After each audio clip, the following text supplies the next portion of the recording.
November 25th, 1177. The plains near Montgisard, Kingdom of Jerusalem. The afternoon sun beats down mercilessly on the Holy Land as a 16-year-old boy.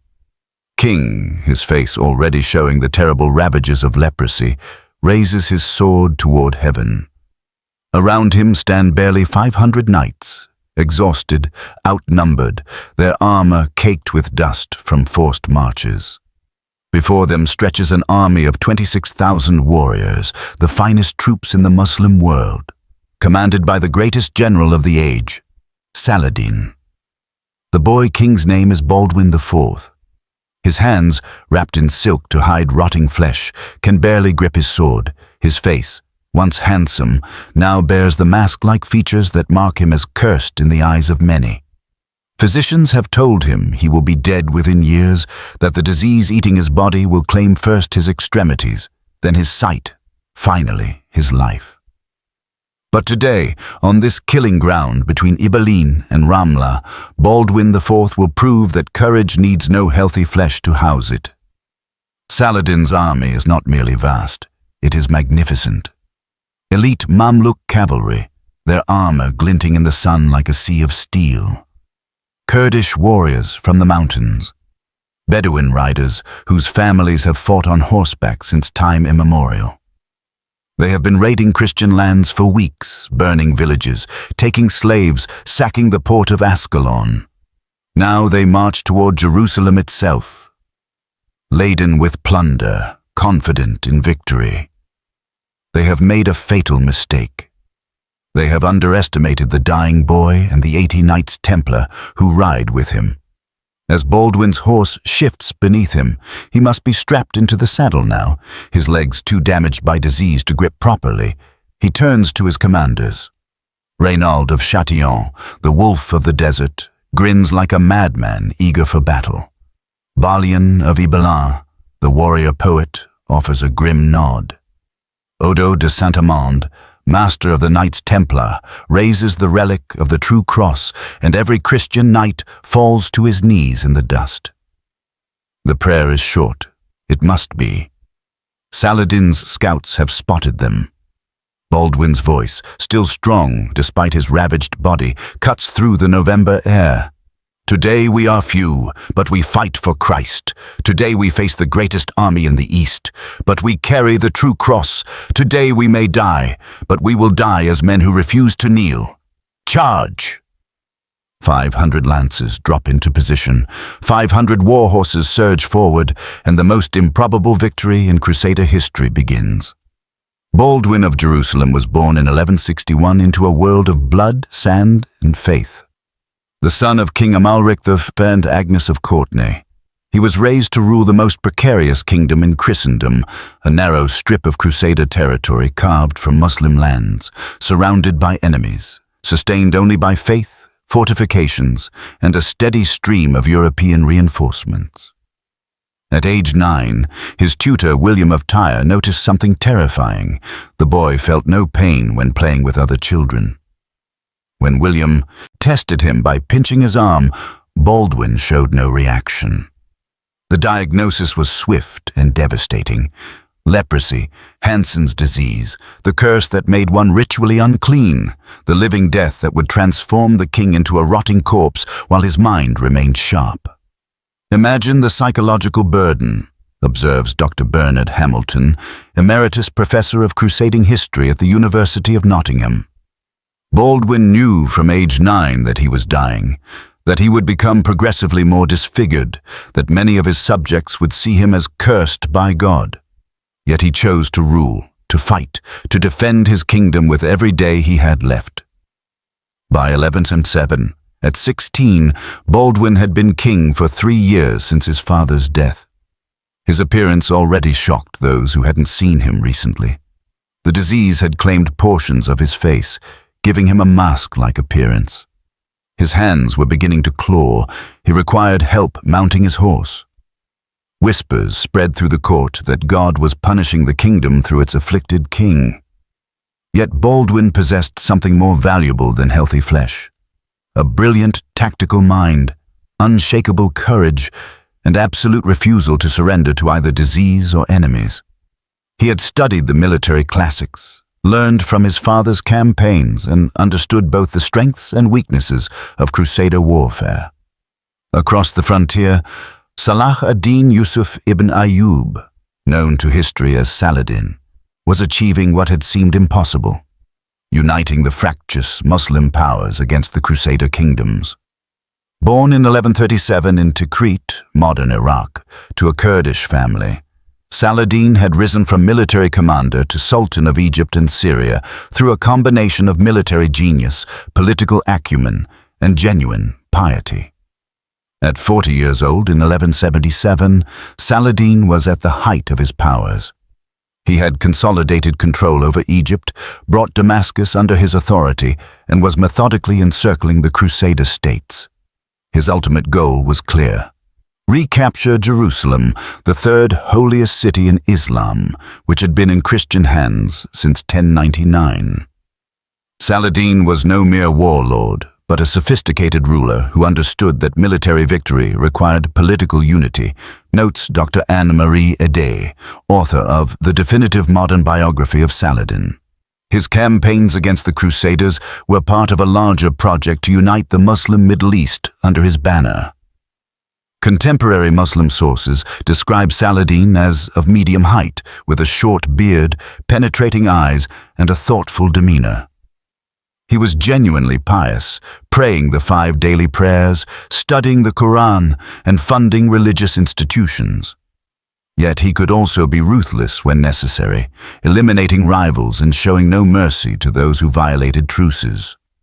By November 1177, Saladin had achieved a significant diplomatic coup, a temporary truce with the Byzantine Empire that freed him to focus entirely on the Crusader states. He assembled the largest army of his career. Various sources suggest between 26,000 and 30,000 men, and marched into the Kingdom of Jerusalem. Among Baldwin's commanders rode one of the most controversial figures of the Crusades, Reynaud of Châtillon. Born around 1125 to a minor French noble family, Reynaud had come to the Holy Land to seek his fortune and had found it through a combination of military skill, political maneuvering, and sheer audacity. Reynaud's career read like an adventure novel. He had married Constance of Antioch, becoming Prince of Antioch through marriage. He had been captured by Muslims and spent 16 years in Aleppo's dungeons. Released in 1176, he had immediately returned to warfare, marrying Stephanie of Oultré-Jourdain, and becoming Lord of Kerak, controlling the vital caravan route between Egypt and Damascus. He was described as tall, scarred, with a beard going grey, and eyes that never stopped calculating. He spoke fluent Arabic, understood Muslim culture intimately from his captivity, and harbored a deep hatred for Saladin specifically and Muslims generally. He was brave to the point of recklessness, cruel to the point of savagery, and absolutely indispensable in battle. Reynaud was exactly the kind of man you want in a desperate fight and the last person you want making diplomatic decisions, observes Dr. Thomas Asbridge, author of The Crusades, the War for the Holy Land. He was a brilliant tactical commander and a diplomatic catastrophe, aggressive, uncompromising, and utterly fearless. November 1137 found the Kingdom of Jerusalem in crisis. Saladin's army had invaded from Egypt, sacking Ascalon and raiding deep into Christian territory. The Crusader field army was divided. Count Philip of Flanders, visiting from Europe with a force of knights, had refused to cooperate with Baldwin's defensive plans, instead raiding north toward Damascus in a separate campaign. This left Baldwin with a skeleton force, his household knights, the garrisons that could be spared from castles, and the Knights Templar from Gaza. Historians estimate his total force at between 450 and 500 mounted knights, plus perhaps 1,000–2,000 infantry, pathetically inadequate to face Saladin's host. The strategic situation was desperate. Saladin's army was between Baldwin and Jerusalem. The capital lay virtually undefended. If Saladin realized how weak the Christian forces were, he could march straight to the holy city and besiege it before reinforcements arrived. Baldwin faced an agonizing choice: retreat to Jerusalem and endure siege, or attack an army perhaps 50 times larger than his own. He chose to attack. Saladin, for all his military genius, had made a critical mistake. He had underestimated his enemy. His intelligence network, normally excellent, had convinced him that Baldwin's army was still far to the north. He believed Jerusalem lay open before him. More fatally, he had allowed his army to disperse. After weeks of successful raiding, laden with plunder and slaves, his troops had relaxed. Discipline had slackened. The army was strung out in marching order rather than battle formation. Soldiers were scattered foraging, and many had removed their armor in the afternoon heat. Muslim chronicles record that Saladin himself was traveling with a light escort, confident in his overwhelming numerical superiority. His main army was divided into separate contingents spread over several miles. Each group focused more on protecting their loot than preparing for battle. This was completely uncharacteristic of Saladin, who was normally meticulous about reconnaissance and maintaining battle readiness, notes Dr. R.C. Smale in his classic work, Crusading Warfare. His success over the previous weeks appears to have bred overconfidence, a rare lapse that would prove catastrophic. Among the 80 knights Templar riding with Baldwin was brother Giraldus of Provence, a knight who had taken the white mantle with its red cross 5 years earlier.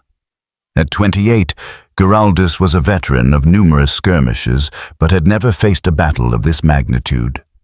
In a letter to his brother in France, written weeks after the battle and preserved in the Templar archives, Giraldus wrote, "We knew we rode to certain death. The king himself was a walking corpse. Forgive my bluntness, but his face was that of a leper, his hands wrapped in silk, his body strapped to his horse." Yet when he spoke of Christ and Jerusalem, his voice carried such conviction that every man present would have followed him into hell itself. "Master Odo raised the true cross, and I swear to you, brother, I felt the presence of God himself. We were few, but we carried the wood upon which our Savior died. How could we not prevail?" Giraldus would survive the battle, though his horse would be killed under him and he would take a spear wound to the shoulder. He would fight at the Horns of Hattin 10 years later, where he would die in Saladin's final victory over the Crusaders, crying, "Not unto us, O Lord," as he fell, the Templar battle prayer. On the Muslim side rode Nasir al-Din, a Mamluk officer commanding a unit of elite cavalry. Born a slave, taken from his family in the Caucasus as a child, he had been trained in the brutal Mamluk system to become a perfect warrior. At 35, he commanded 100 men and had fought in a dozen campaigns under Saladin. His account, preserved by the chronicler Imad ad-Din al-Isfahani, provides a rare Muslim perspective on the battle. "We had been victorious everywhere. The Franks fled before us. We had gold, slaves, horses, everything a warrior desires. The men sang as we marched, confident we would winter in Jerusalem. Then the scouts came riding back at full gallop, screaming warnings. 'An army approaches,' they said. We laughed. 'What army?'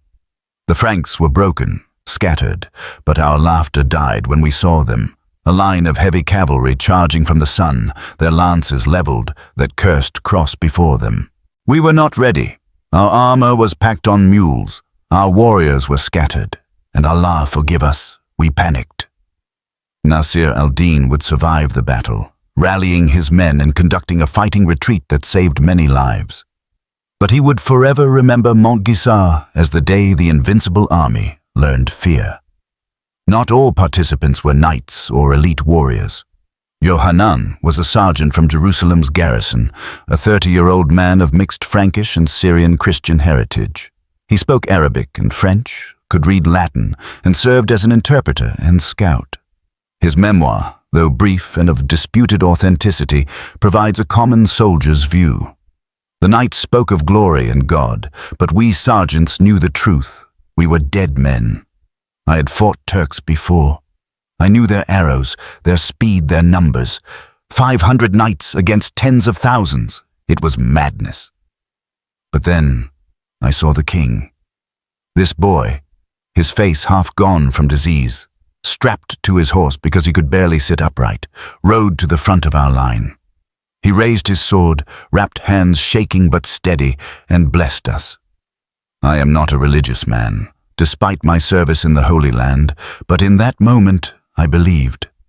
Not that we would win, but that dying beside that boy king was worth more than living as a coward.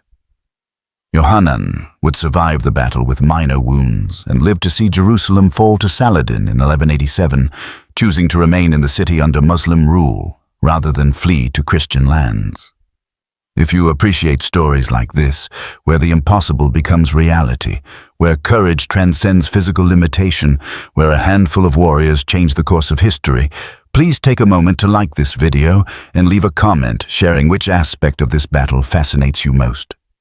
Subscribe to journey with us through more of history's most incredible moments, where ordinary people faced extraordinary circumstances and left legacies that echo through the centuries. Your engagement helps us continue bringing these forgotten heroes back to life. Baldwin received intelligence on November 24th that Saladin's army was moving north from Ascalon toward Ramla, strung out and vulnerable. The king made his decision instantly. They would force march through the night and attack at dawn. The march was brutal. Knights rode through darkness, guided by scouts who knew every path and wadi in the region. The infantry struggled to keep pace. Every man knew that if they were discovered, if Saladin's scouts spotted them, the element of surprise would be lost and they would face annihilation in the open. Baldwin himself endured agonies. Riding for hours was torture for his diseased body. His attendants later reported that when they helped him dismount for brief rests, his silk wrappings were soaked with blood from broken lesions.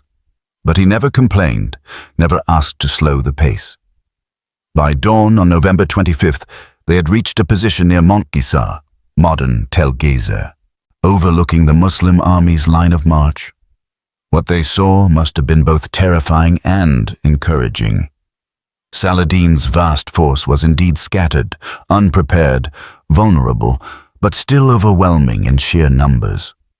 Baldwin called his commanders together. The account comes from William of Tyre, who interviewed participants.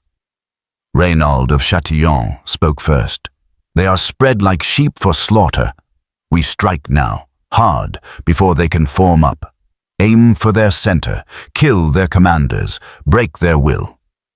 Balian of Ibelin, more cautious, pointed out the obvious. "Lord, they outnumber us perhaps 50 to 1. Even scattered, they can overwhelm us through sheer weight of numbers." It was Odo de Saint-Amand, the Templar master, who settled the matter. He raised the relic of the true cross, a fragment of wood believed to be from Christ's crucifixion, mounted in a golden reliquary, and spoke words that would echo in Crusader legend.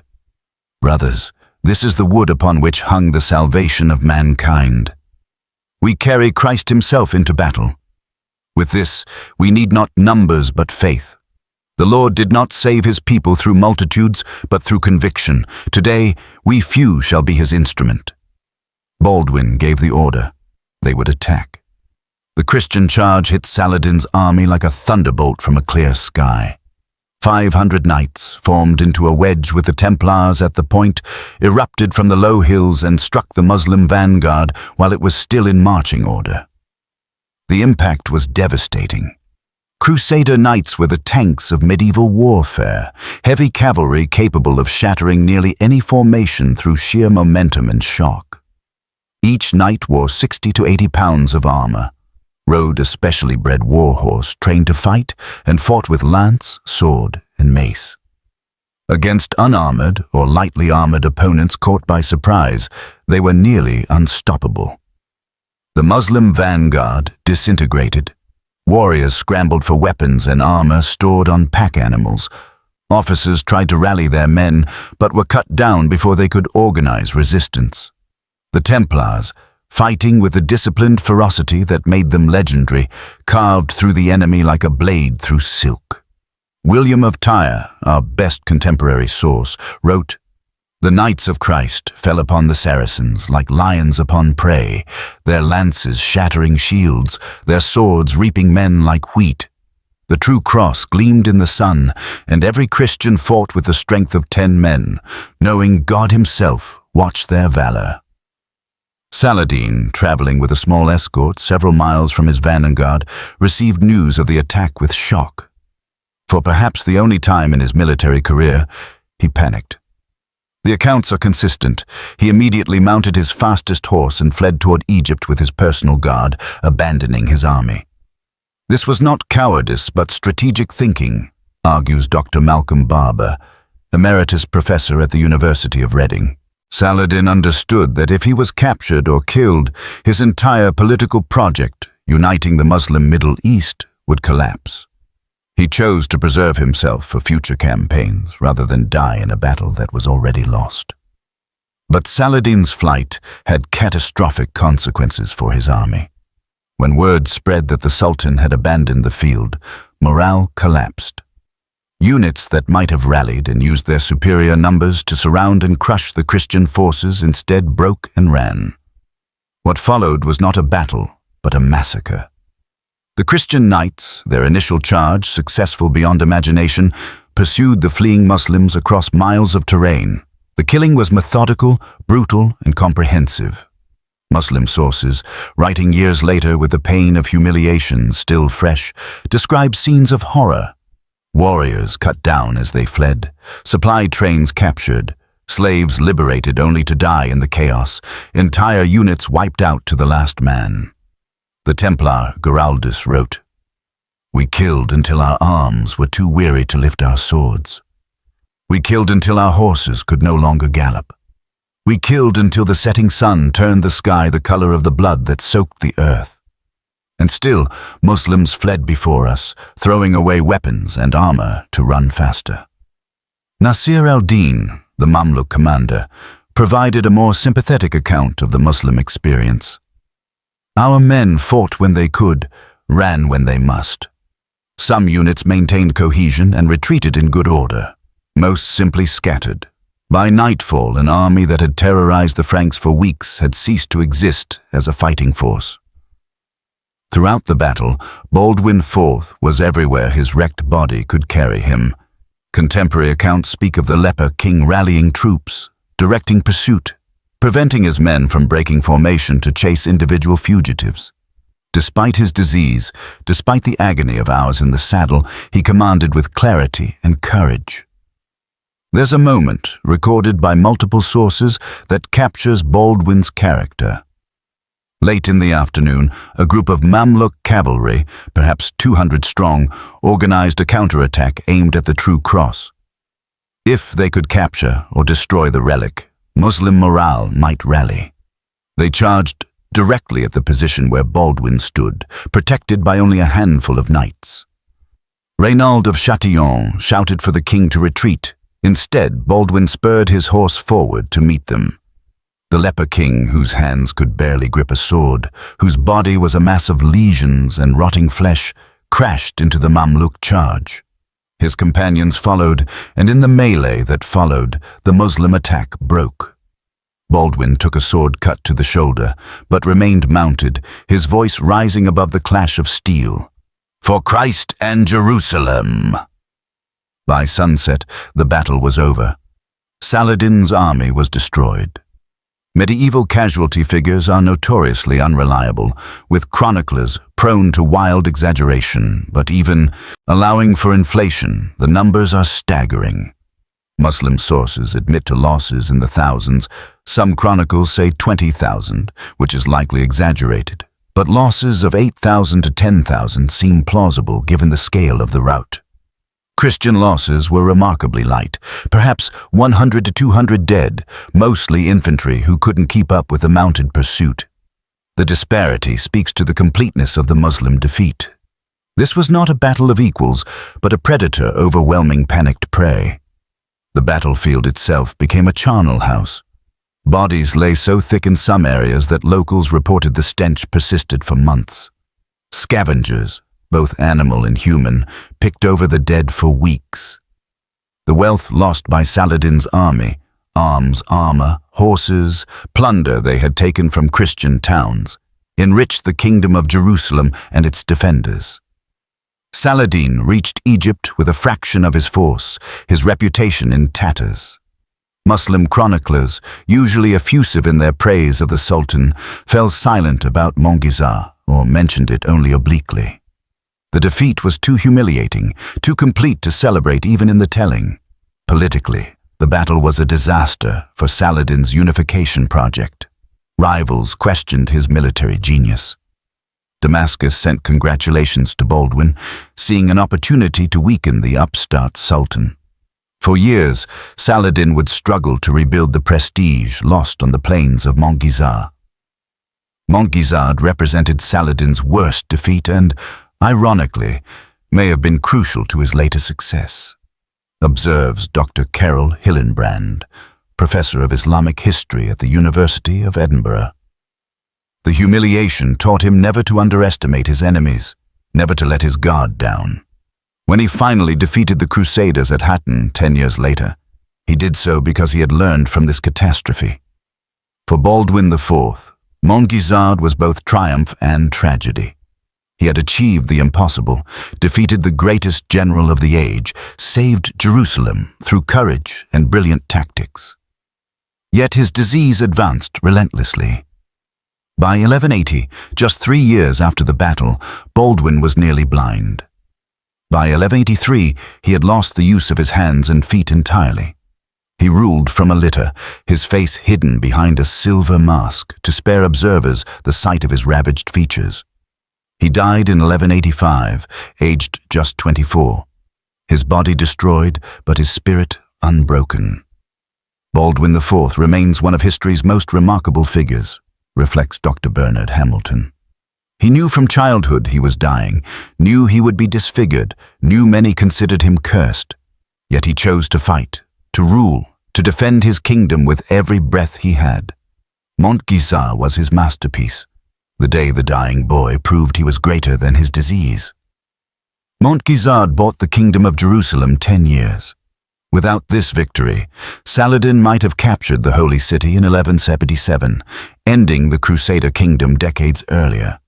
Instead, the Crusader state survived until 1187, when Saladin finally achieved his goal at the Battle of Hattin. But those 10 years mattered. They allowed another generation to live in Christian Jerusalem. They permitted countless pilgrims to visit the holy sites. They gave European crusaders time to mount new expeditions. In the grand sweep of history, 10 years seems brief. For those who lived them, they were everything. Baldwin IV entered legend almost immediately.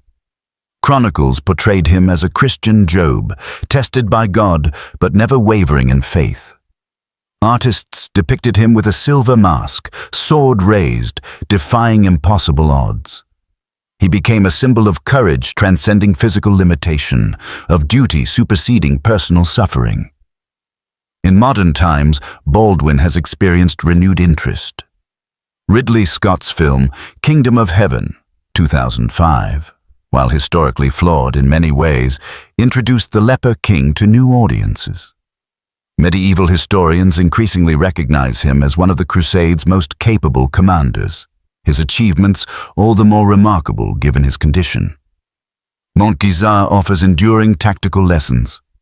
It demonstrates the value of surprise, the importance of catching enemies unprepared, and the devastating impact of heavy cavalry properly employed.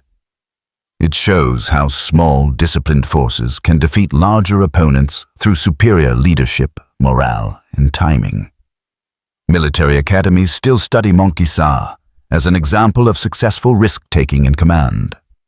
Baldwin's decision to attack an army 50 times larger seems suicidal in theory. In practice, by choosing the right moment and maximizing his advantages, he achieved victory.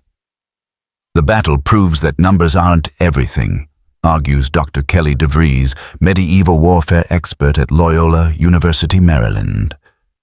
Superior intelligence, better timing, disciplined troops, and inspired leadership can overcome seemingly insurmountable numerical odds. Baldwin understood his enemy's weaknesses and exploited them perfectly. Beneath the statistics and strategy lay human tragedy. The Muslim soldiers who died at Montgisard were not faceless enemies, but individuals, fathers, sons, brothers. Many were conscripts from Egyptian villages who had no desire to fight but answered their sultan's call. Their deaths left widows and orphans across the Muslim world. The Christian victory, while celebrated, came at the cost of perpetuating the Crusader occupation that Muslims saw as foreign invasion. The slaves and plunder Saladin's army had taken were liberated at Montgisard, but similar raids would continue. Violence begat violence in an endless cycle. Baldwin's leprosy casts a shadow over the entire narrative. Medieval society saw leprosy as divine punishment, a marking of sin. That a leper could rule, could inspire, could achieve military glory, challenged contemporary assumptions about disease and divine favor. Modern medical historians recognize that Hansen's disease, while devastating, did not make Baldwin any less capable mentally. Dr. Piers Mitchell, biological anthropologist at Cambridge, notes, Baldwin suffered terribly, but leprosy doesn't affect cognitive function. He remained intellectually sharp throughout his illness. His physical deterioration made his achievements all the more remarkable. The question haunts historians. What might Baldwin have achieved with a healthy body? Might he have permanently secured the Kingdom of Jerusalem, changed the course of the Crusades? We can never know. We can only marvel at what he accomplished in the brief, pain-filled years he had. History remembers Saladin not for Montgisard, but for Hattin, where in 1187 he defeated the Crusaders and recaptured Jerusalem. His eventual triumph perhaps made the earlier defeat easier to bear. Interestingly, Saladin and Baldwin developed a strange mutual respect. Even as they fought, they exchanged diplomatic correspondence, gifts, and occasional truces. When Baldwin's sister was widowed, Saladin sent condolences. When Baldwin needed physicians, Saladin sent his personal doctor.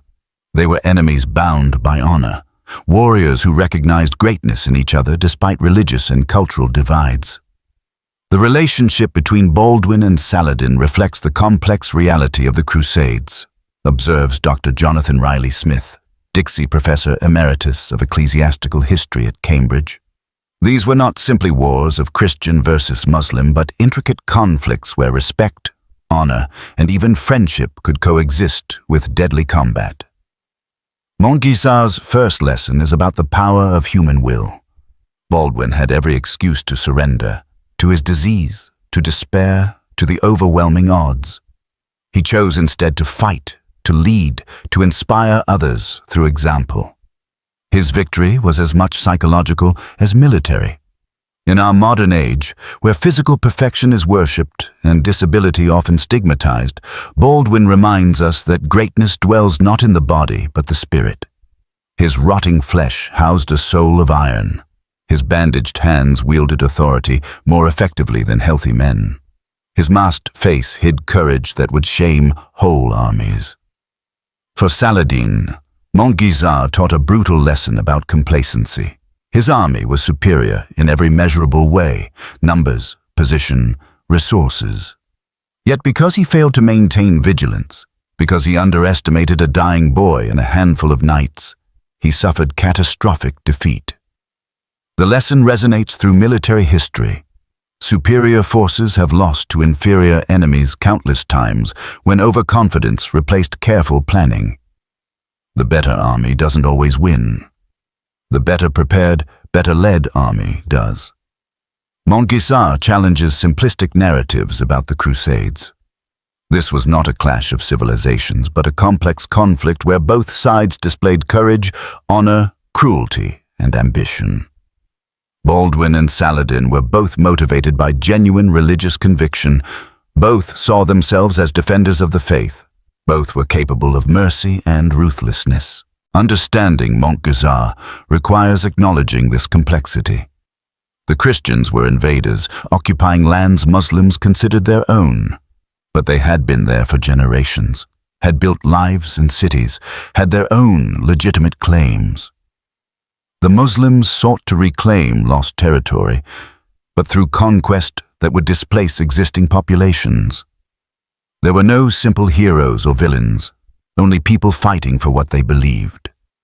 Nearly 850 years after the battle, Montgisard still resonates. The site is now in Israel, marked by modest signs and occasional tours. The great Crusader castles Baldwin defended are ruins or tourist attractions.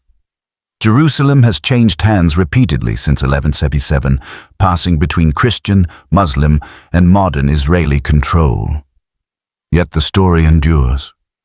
It endures because it speaks to universal human experiences, the struggle against impossible odds, the courage to fight despite certain defeat, the triumph of will over circumstance. It endures because Baldwin IV, the Leper King who should have died in obscurity, chose instead to ride into legend. On that November afternoon in 1177, as the sun set over fields soaked in blood, as Christian knights pursued fleeing Muslims into the gathering darkness, as Baldwin IV swayed in his saddle from exhaustion and pain, a moment of truth was revealed. That courage needs no perfect vessel, that greatness emerges from the most unlikely sources, that history is written not by the strongest but by those who refuse to surrender. Baldwin would die 8 years later. His body consumed by disease, his kingdom still embattled, his ultimate goal of permanent security unrealized. Yet in those 8 years, he gave his people hope. He proved that faith and courage could overcome terrible odds. He showed that a dying boy could be greater than healthy men, that a leper could inspire more than unblemished princes. Montgisard asks us, what are we willing to fight for? What causes merit our ultimate sacrifice? When faced with impossible odds, do we surrender to despair or charge toward destiny? Baldwin IV answered those questions on a hot November day nearly 9 centuries ago. His answer echoes still. Charge forward, fight with every breath, never surrender to either disease or despair, and die when death comes with sword in hand and purpose in heart. The Leper King's miracle was not that God granted him victory, though chroniclers claimed divine intervention. The miracle was that despite a body destroying itself, despite pain that would have broken most men, despite knowledge that each day brought him closer to an agonizing end, Baldwin chose to live, fully, courageously, memorably. That choice made Montgisard possible. That choice made him immortal. In the end, Montgisard teaches us that we are not defined by our circumstances, but by our response to them. Baldwin could have hidden from the world, could have surrendered his throne, could have chosen comfort over duty. Instead, he chose to be king, to be warrior, to be the man history needed at that precise moment. The battlefield is silent now. The bones of knights and warriors have long since turned to dust. The blood has soaked into soil that grows olive trees and wheat. But the story remains, a testament to human courage, a reminder that greatness is not given but chosen, that heroes emerge not from perfection but from the refusal to accept defeat. Baldwin IV, the Leper King who should have been nothing, chose instead to be everything his kingdom needed. On November 25, 1177, on the plains of Montgisard, he proved that the human spirit, when tested by impossible odds, can achieve the miraculous. And perhaps that is the truest miracle of all.